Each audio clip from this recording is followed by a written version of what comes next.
స్వరాష్ట్ర జెండా ఎగిరెనో, కోట్లాది గుండెలు మురిసెనో, తెలంగాణ తల్లి మోమున కొత్త కాంతులు విరిసెనో. స్వరాష్ట్ర జెండా ఎగిరెనో, కోట్లాది గుండెలు మురిసెనో, తెలంగాణ తల్లి మోమున కొత్త కాంతులు విరిసెనో. అణువు అణువున పౌరుషత్వం, కణము కణమున సాహసత్వం, మాటలోన అమృతత్వం, మనసులోన సాధుతత్వం. అణువు అణువున పౌరుషత్వం, కణము కణమున సాహసత్వం, మాటలోన అమృతత్వం, మనసులోన సాధుతత్వం. వాసిగల్గిన తెలంగాణ వారసత్వం సోదరా, వాసిగల్గిన తెలంగాణ వారసత్వం సోదరా. వీర చరితల తలుచుకొని అమరగానము సేయరా. స్వరాష్ట్ర జెండా ఎగిరెనో, కోట్లాది గుండెలు మురిసెనోయ్, తెలంగాణ తల్లి మోమున కొత్త కాంతులు విరిసెనోయ్. జీవనదుల జీవిక, భూగర్భగనుల పేటిక, హరితవనముల వాటిక, శ్రమైక జీవన వేదిక. జీవనదుల జీవిక, భూగర్భగనుల పేటిక, హరితవనముల వాటిక, శ్రమైక జీవన వేదిక. సకల వనరుల తెలంగాణ సర్వము కోల్పోయరా. వలసవాదం చెరల చిక్కి వలవలా విలపించెరా. రాగవీణ తెలంగాణ రక్తధారల తడిసెరా. స్వరాష్ట్ర జెండా ఎగిరెనోయ్, కోట్లాది గుండెలు మురిసెనోయ్, తెలంగాణ తల్లి మోమున కొత్త కాంతులు విరిసెనోయ్. నీళ్లు నిధులు జారగొట్టి, కొలువులన్నీ కొల్లగొట్టి, కష్ట జీవుల కడుపుగొట్టి, యువత కలలను పాతిపెట్టి. నీళ్లు నిధులు జారగొట్టి, కొలువులన్నీ కొల్లగొట్టి, కష్ట జీవుల కడుపుగొట్టి, యువత కలలను పాతిపెట్టి, ద్రోహమే అధికారమయ్యి దోపిడిని సాగించెరా. గుండె రగిలిన తెలంగాణ తిరుగుబాటై ఎగిసెరా. వేలాది అమరుల ప్రాణత్యాగం స్తూపమై నిలిచిందిరా. స్వరాష్ట్ర జెండా ఎగిరెనోయ్, కోట్లాది గుండెలు మురిసెనోయ్. వంచనే తల వంచుకున్నది, కుట్ర మొగమును దించుకున్నది, కటిక చీకటి తప్పుకున్నది, కాంతి పురులను విప్పుకున్నది. వంచనే తల వంచుకున్నది, కుట్ర మొగమును దించుకున్నది, కటిక చీకటి తప్పుకున్నది, కాంతి పురులను విప్పుకున్నది. భారతావని ముద్దు బిడ్డై పుట్టినది నవరాష్ట్రము. స్వేచ్ఛ కోసం పోరిన తెలంగాణ వీర చరితము. భూమి పుత్రుల ధీర చరితలు సువర్ణాక్షర లిఖితము. స్వరాష్ట్ర జెండా ఎగిరెనో, కోట్లాది గుండెలు మురిసెనోయ్, తెలంగాణ తల్లి మోమున కొత్త కాంతులు విరిసెనోయ్. స్వరాష్ట్ర జెండా ఎగిరెనోయ్.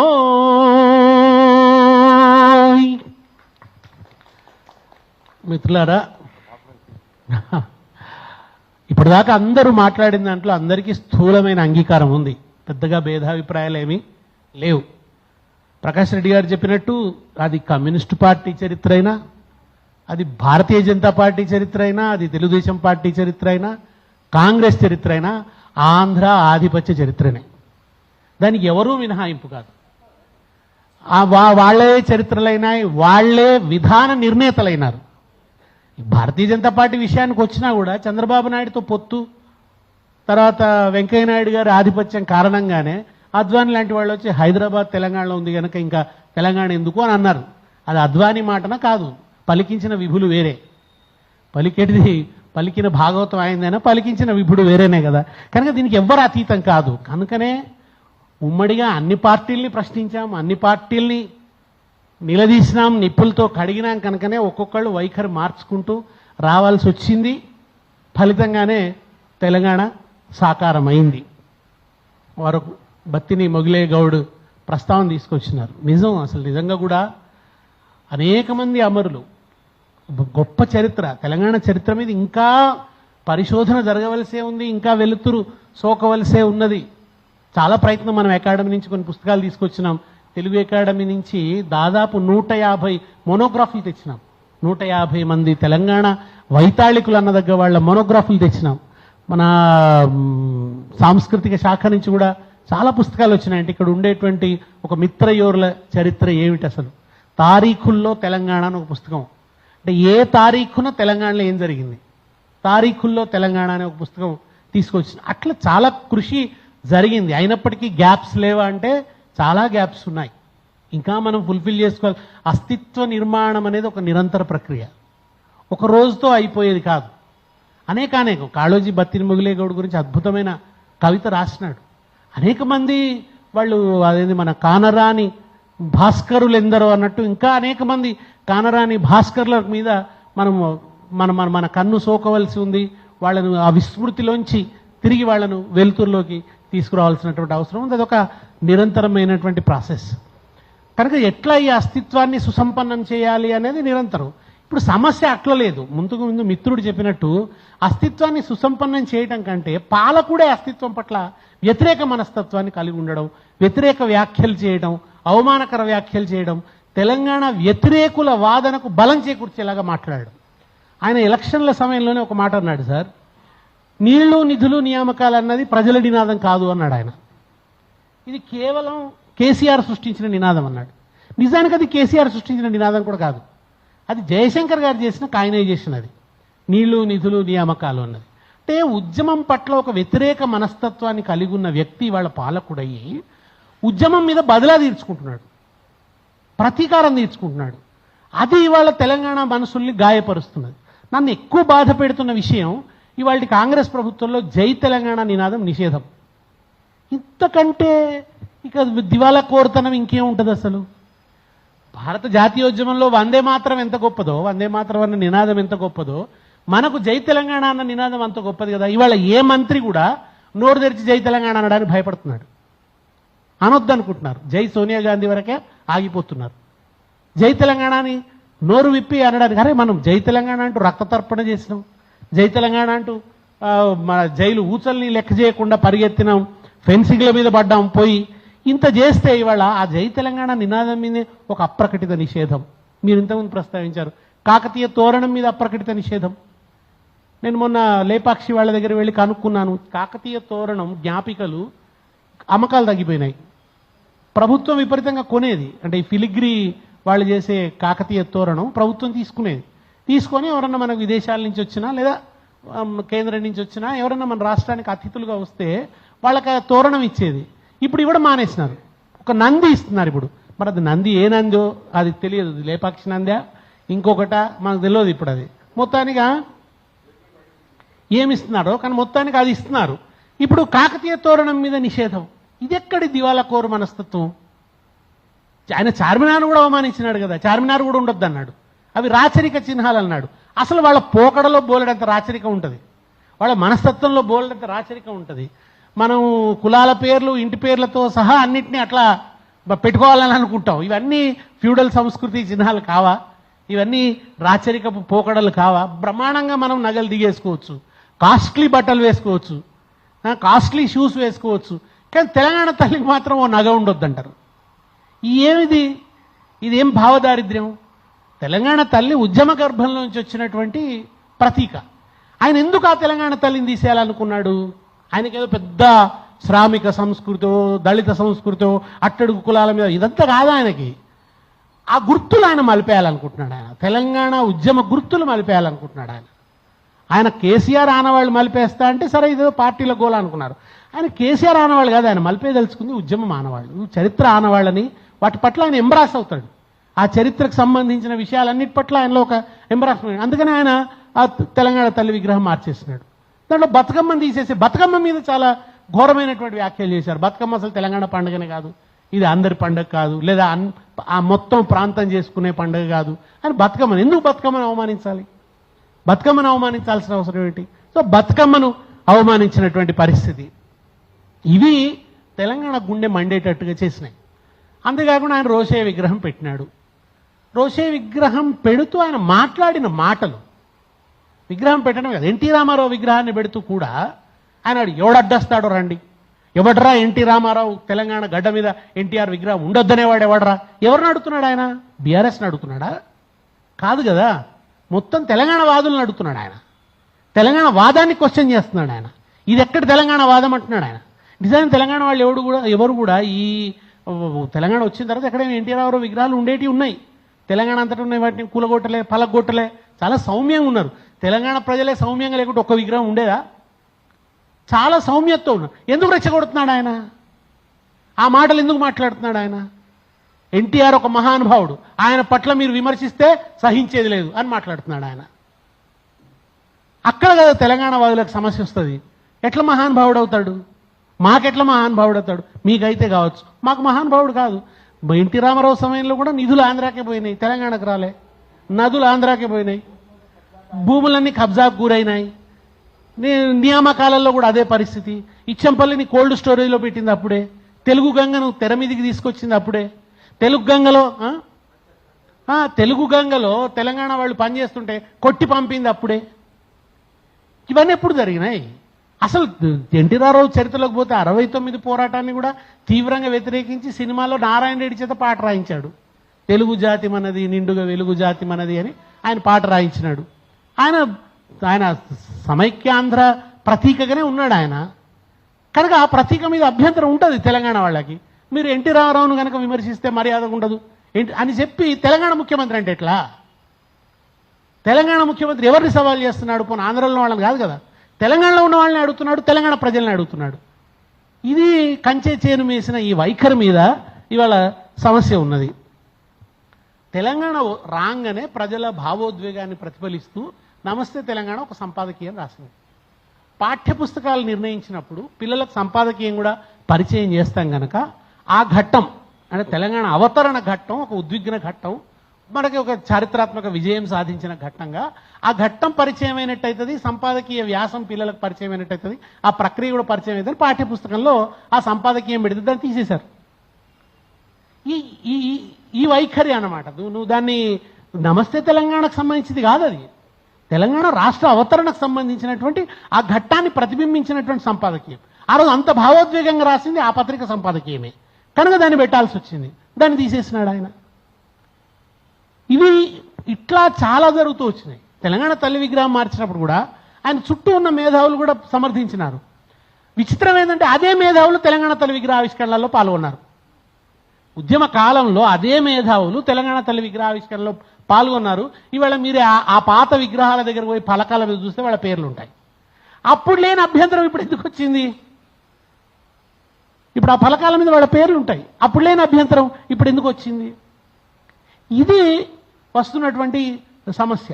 కనుక ఆయన రోషే విగ్రహం పెట్టడాన్ని సమైక్యవాదుల ప్రతీకారాత్మక విజయంగా చూపిస్తున్నాడు ఆయన.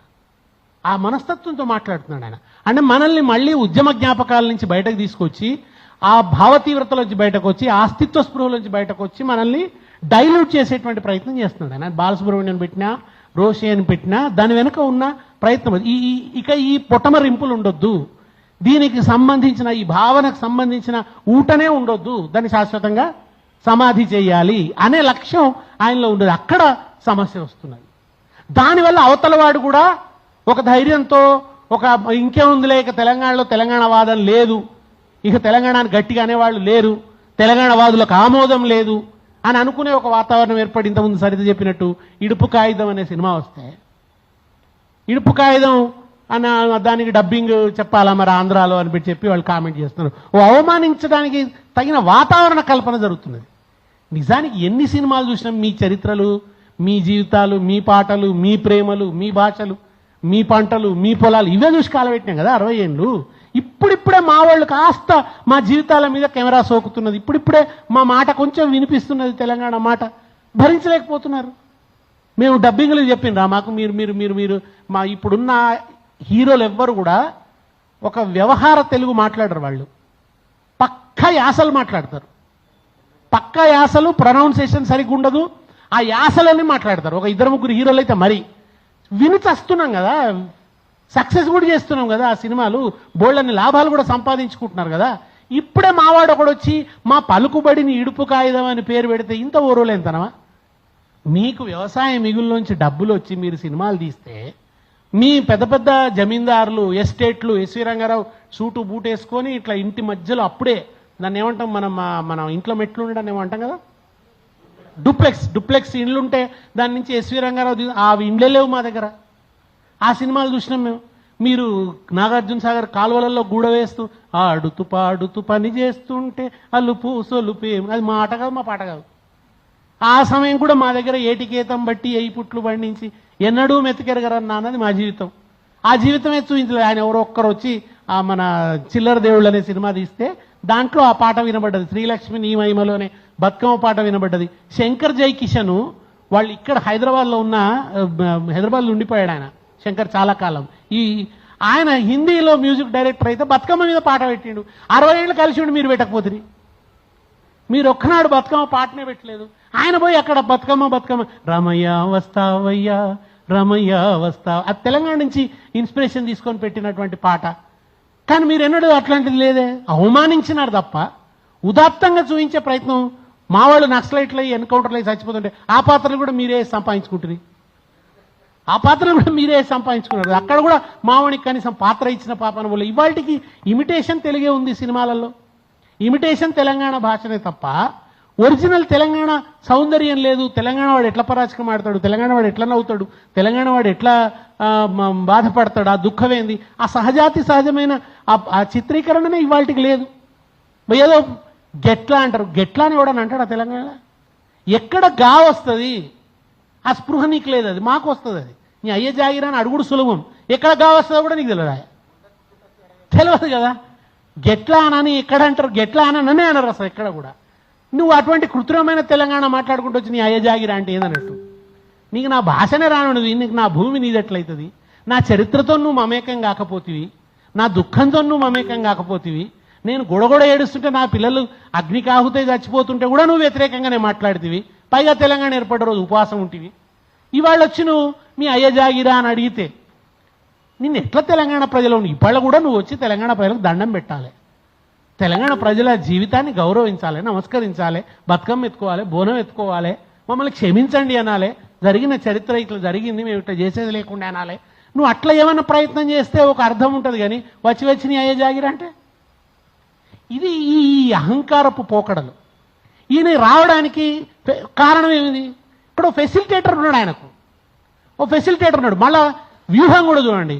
పొన్నం ప్రభాకర్ ఏమో పవన్ కళ్యాణ్ వ్యతిరేకిస్తాడు, సీఎం ఏమో ఎన్టీ రామారావు విగ్రహం పెట్టి అటు అప్పీల్ చేస్తాడు, ఈయన అటు అప్పీల్ చేస్తాడు, ఈయన ఇటు అప్పీల్ చేస్తాడు. నాకు మళ్ళీ సమైక్యవాదం అప్పుడు ఉద్యమం కాలం నాడు కాంగ్రెస్లో ఒకడు తెలంగాణవాది, ఒకడు సమైక్యవాది, మళ్ళీ సేమ్ కుట్ర, సేమ్ టెక్నిక్ మళ్ళీ మొన్న కనబడుతున్నది. కనుక మళ్ళీ చరిత్ర పునరావృతం అవుతున్నట్టుగా అనిపించింది. కనుక ఈ అసలు నిజానికి పెట్టుబడి మారినప్పుడల్లా తెలంగాణ సినిమా, మన ఆంధ్ర సినిమా మారింది. వ్యవసాయం పెట్టుబడి నుంచి ఒక రకం సినిమాలు వచ్చినాయి, ఉమ్మడి కుటుంబాలు, విడిపోవడాలు, అవి చూసినాం. ఏం చేస్తాం, మా కుటుంబాలు కావు. తర్వాత ఏమొచ్చినాయి, మీరు సారా పెట్టుబడిలోకి పోతే డాన్లు, ఏదో మన యుగంధర్లు, స్మగ్లర్లు, ప్రతి సినిమాలో VAT 69 ఫోటో అది మన అది కనబడేది, సీసా కనబడేది.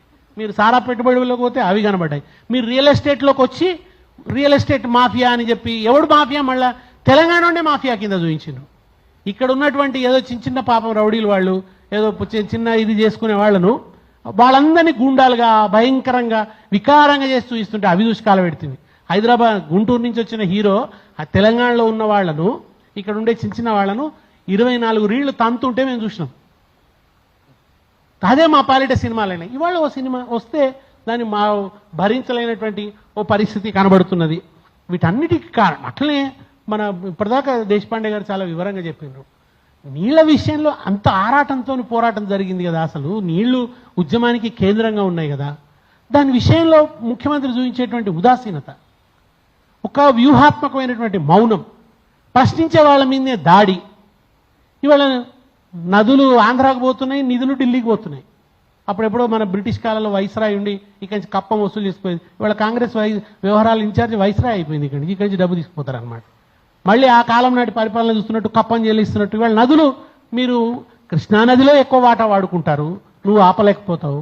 గోదావరి నదిలో ఎక్కువ వాటా తీసుకోవడానికి పన్నాగాలు పన్నుతుంటారు, దాన్ని ఆపవు, పైగా పోయి సంతకం పెట్టి వస్తాడు. ఈ వైఖరి అంతా కూడా, ఈ వ్యవహారం అంతా కూడా ఇవాళ తెలంగాణ ప్రజల్ని మళ్ళీ ఒక ఆందోళనకు గురి చేస్తున్నది. ఇప్పుడిప్పుడే ఓ 12 ఏళ్ళు అయింది. నిజానికి ఇంకోటి కూడా, అక్కడి నుంచి వచ్చిన వాడు రేవంత్ రెడ్డిని బలి తీసుకుంటామన్నాడు. దానికి కూడా మాకు కోపం వచ్చింది. రేవంత్ రెడ్డికి సంబంధించిన రేషన్ కూడా మేమే పడుతున్నాం, ఆయన పడతలేడు. ఆ రేషన్ కూడా మేమే పడుతున్నాం, బలి తీసుకుంటామని ఎట్లా అంటాం? మా భారతంలో ధర్మరాజు చెప్తాడు, గంధర్వులు వచ్చి దుర్యోధనుడిని తీసుకొని పోతే భీముడిని బొమ్మంటాడు, పోయి ఆ గంధర్వుల నుంచి విడిపించుకొని రా దుర్యోధనుడు. అంటే ఎందుకు పోతాం, వాడు మనం జంపక తిన్నాడు కదా, వాణ్ణింది మనం విడిపించుకొచ్చేదంటే ధర్మరాజు అంటాడు, అరే మనలో మనం కొట్లాడుకున్నప్పుడు మనం 5గురం, వాళ్ళు 100గురు, అవతల వాడితో కొట్లాడాల్సి వస్తే మనం 105గురం రా అంటాం. రేవంత్ రెడ్డి అట్లా మేము నీకోసం మాట్లాడుతున్నాం, నీకు లేకపోయా సిగ్గు? నువ్వు ఇవాళ ఫెసిలిటేట్ చేయబడితేవి, మెల్లమెల్లగా తీసుకురాబడితేవి. పైగా ఆయన ప్రకటన చేసిండు, తెలుగుదేశం ఒక ఉదాత్తమైన పార్టీ, ఉన్నతమైన పార్టీ, అది తెలంగాణ గడ్డ మీద లేకపోవడేంది, లేకుండా చేయడం కుట్ర, లేకుండా చేసిన వాళ్ళ గద్దెలు గుల్చండి అన్నాడు. నిజాన్ని బీఆర్ఎస్ చేసిందా లేకుండా తెలుగుదేశాన్ని? తెలంగాణ ప్రజలు చేసింది. ఇదే రేవంత్ రెడ్డి అజ్ఞానం. తెలంగాణ ఉద్యమాన్ని అంతా కేవలం బీఆర్ఎస్ అనుకుంటాడు. తెలంగాణ ఉద్యమం ప్రజలది. ఇప్పటికైనా ఆ వివేకంలోకి రా, ఆ విచక్షణలోకి రా. తెలుగుదేశాన్ని తెలంగాణ గడ్డ మించి పారద్రోలింది తెలంగాణ ప్రజలు. ఆయన కూటమి గట్టి వస్తే కూడా ఒక్క సీటు ఇవ్వలే కదా సార్. అవును, ఆయన కూడా మారాల్సి వచ్చింది కదా. అంటే ఆయనను మాత్రం చంద్రబాబు నాయుడు ఇట్లా పంపించాడు సార్, ఎవరైనా పార్టీ నుంచి వెళ్ళిపోతే కోపం ఉంటుంది నాయకుడికి. ఈయన సారెబెట్టి అత్తగారింటికి పంపినట్టు పంపాడు కాంగ్రెస్ పార్టీలోకి. మీరు చూస్తే ఆయన మంచి కాళ్ళు మొక్కి నమస్కరించి పోయేస్తా సార్ అని చెప్పి అక్కడి నుంచి డబ్బు సంచులు పట్టుకొని వచ్చి అవి ఇక్కడ వంచి, నేను అందుకనే తొక్కి పైకి వచ్చిన అంటాడు ఆయన ఎప్పుడు మాట్లాడినా కానీ. అరే ప్రజలకు మొక్కి పైకి రావాలరా నాయన, తొక్కి కాదు అని ఆయన సంస్కారం అది. ఆయన తెలుగుదేశం పార్టీ పోయింది అని బాధపడితే దాని అర్థమైంది. తెలుగుదేశం పార్టీ వేళ్ళు ఆంధ్రాలో ఉన్నాయి, కొమ్మలు రెమ్మలు మాత్రమే తెలంగాణలో ఉన్నాయి. అది పక్కా సమైక్యవాద పార్టీ. అది తీర్మానం చేయించడానికి పెద్ద వ్యూహం బన్నాల్సి వచ్చింది. తీర్మానం చేసిన తర్వాత కూడా ఎన్నో నిలబడలేదు దాని మీద. అది 2 కళ్ళ సిద్ధాంతంతోనే ఉన్నది.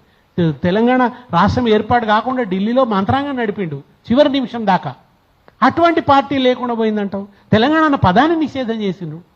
ఇవాళ కూడా ఆ పార్టీ ఆవిర్భావ సభలో ఒకతను తెలంగాణ అన్న పదం డిక్షనరీలో లేదు కదా అని అంటాడు.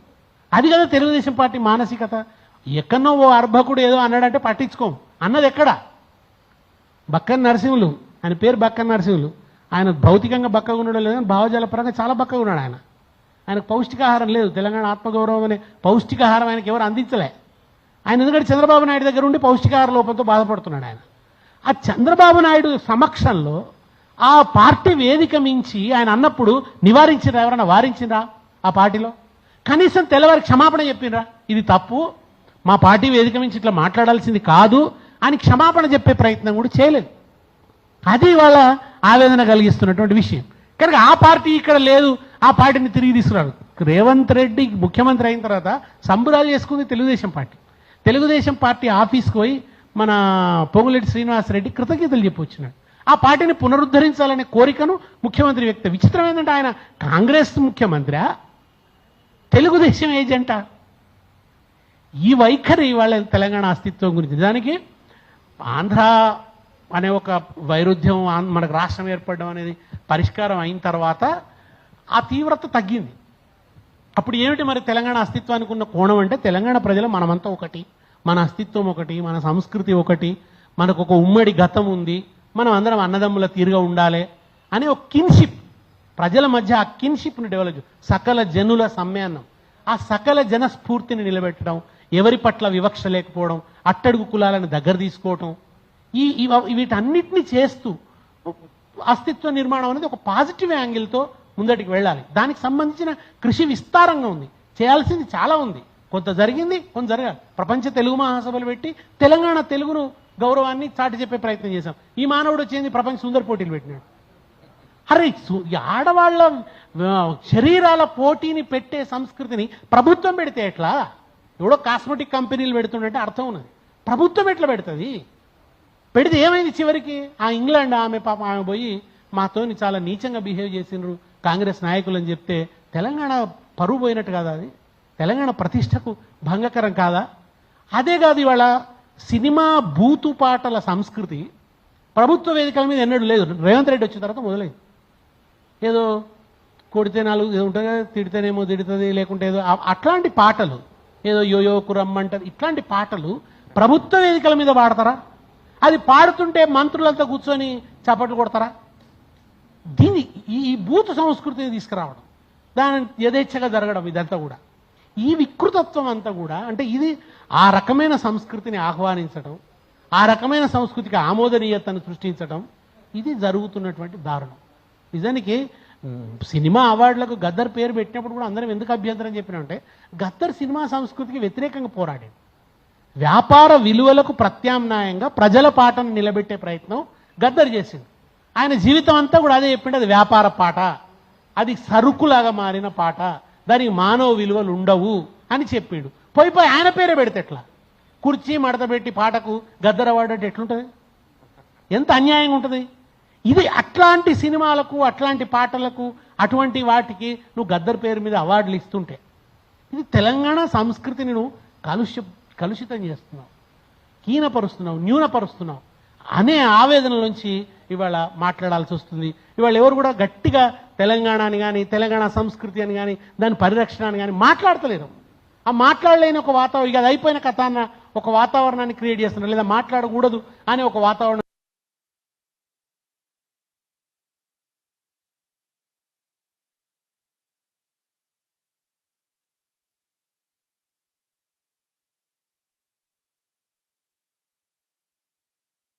ఉంది దాంట్లో ఒక మొత్తం పెయింటింగ్స్ ద్వారా, బొమ్మల ద్వారా చెప్పడానికి ఓ ఆర్ట్ గ్యాలరీ ఉంది. ఆ కృషిని ముందర తీసుకుపోవచ్చు కదా. దానివేళ దాన్ని మూసిపెట్టడం కానీ, ఇట్లా దాడి చేయటం, అసలు ఈ విచ్ఛిన్నమవుతున్న సంబంధాలు వీటి పట్ల ఒక సీరియస్ దృక్పథం లేదు. గంజాయి వాడకం పెరిగింది, బెట్టింగ్ గేముల పేరిట కుటుంబాలు నాశనమైపోతున్నాయి.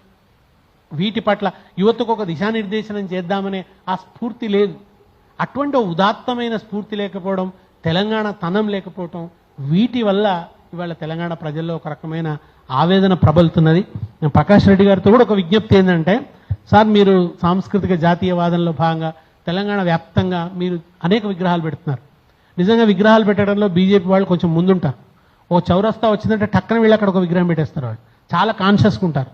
మీరు శివాజీ విగ్రహాలు పెడుతున్నారు, వీర సావర్కర్ విగ్రహాలు పెడుతున్నారు, అనేక మంది విగ్రహాలు పెడుతున్నారు. శివాజీ పట్ల మాకు గౌరవం ఉంది, ఆయన చేసిన ఒక గొప్ప పరిపాలకుడుగా ఆయన వేసిన ముద్ర, వీటన్నిటి మీద గౌరవం ఉంది. ఆయన విగ్రహాలు పెట్టుకోవాల్సిందే, పెట్టుకుందాం. మనం అనేక మంది జాతీయ నాయకులు, ఎందుకంటే మనకు జాతీయ స్ఫూర్తి ఉంది. గాంధీని పెట్టుకున్నాం, అంబేద్కర్ని పెట్టుకుంటున్నాం, మన రవీంద్ర భారతికి రవీంద్రుడి పేరు పెట్టుకున్నాం.